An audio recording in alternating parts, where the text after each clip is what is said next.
ഈ കാണുന്ന 32,000 ബെഡ് നമ്മളെ കുടുംബത്തിലുള്ളവർക്ക് സമ്മാനമായിട്ട് തരാൻ വേണ്ടിയിട്ടാണ്. വിജയേട്ടാ പാപ്പ പറയപ്പാ. അപ്പോൾ ഈ ഒരു ബെഡ് നമ്മളെ കുടുംബത്തിലേക്ക് ഒരു സമ്മാനമായിട്ട് തരാൻ വേണ്ടിയിട്ടാണ്. ഇനി ചെയ്യേണ്ടത് ഇത്ര മാത്രമാണ്. ഈ വീഡിയോക്ക് താഴെ ഒരു കമൻറ്റ് ഇട്ടാൽ മതി. കമൻറ്റ് ഇടുന്നത് പറഞ്ഞാൽ നമ്മൾ കമൻറ്റ് പിക്കറിലൂടെയാണ് ആളെ തിരഞ്ഞെടുക്കുക. അപ്പോൾ അതിന് വേണ്ടിയിട്ട് ഒരു കമൻറ്റ് ഒന്ന് ജസ്റ്റ് ഇട്ടാൽ മതി. അതുപോലെ തന്നെ ഒരു ലൈക്കും ഒന്ന് ഷെയർ ചെയ്ത് നമ്മളെ മറ്റുള്ള ഒരിക്കലും എത്താൻ വേണ്ടിയിട്ടാണ്. ഈ ബെഡ് നമുക്ക് സ്പോൺസർ ചെയ്തതെന്ന് പറഞ്ഞാൽ കിഡ്ലമണി എന്ന് പറഞ്ഞാൽ നമ്മളെ സുഹൃത്താണ്. അപ്പോൾ നിലമ്പൂർ ഫർണിച്ചർ മാർട്ട് ഷൊർണൂർ ആണ് അവരുടെ ഷോപ്പിൻ്റെ പേര്. നമ്മൾ ഷോപ്പിലുള്ളത് ഒരുപാട് ഫർണിച്ചർ ഐറ്റംസ് നല്ല വിലക്കുറവിൽ കിട്ടുന്ന സ്ഥലമാണ്. നമ്മൾക്ക് അനുഭവമുണ്ട്. നമ്മളെ വീട്ടിലേക്ക് നമ്മളെ സുഹൃത്തുക്കളൊക്കെ എല്ലാ വീട്ടിലേക്കും വാങ്ങിക്കുന്ന സാധനമാണ്. അപ്പോൾ ഇതാ നമ്മളെ സ്വന്തം മണിയേട്ടൻ.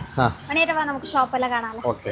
നിലമ്പൂർ തേക്കിന്റെ 24,000 രൂപ വില വരുന്ന ഈസി ചെയർ വെറും 8,990. 3 ഡോറിന്റെ ഡ്രസ്സിംഗ് ടേബിൾ അലമാര 25,000 രൂപ വരുന്ന കേട്ടോ. നമുക്ക് ഓഫറിൽ 8,990. 7,500 രൂപ വില വരുന്ന ഡ്രസ്സിംഗ് ടേബിൾ അലമാര നമുക്ക് ഓഫറിൽ വെറും 1,990. എല്ലാ തരത്തിലുള്ള ബെഡും ഉണ്ട് കേട്ടോ. അപ്പോൾ നമ്മൾ തരാൻ വെച്ച ബെഡ് 32,000 രൂപയുടെ ലാറ്റക്സിന്റെ. ഇത് കണ്ടോ 8 ഇഞ്ച് കനമുള്ള സ്പ്രിംഗ് ബെഡ് വെറും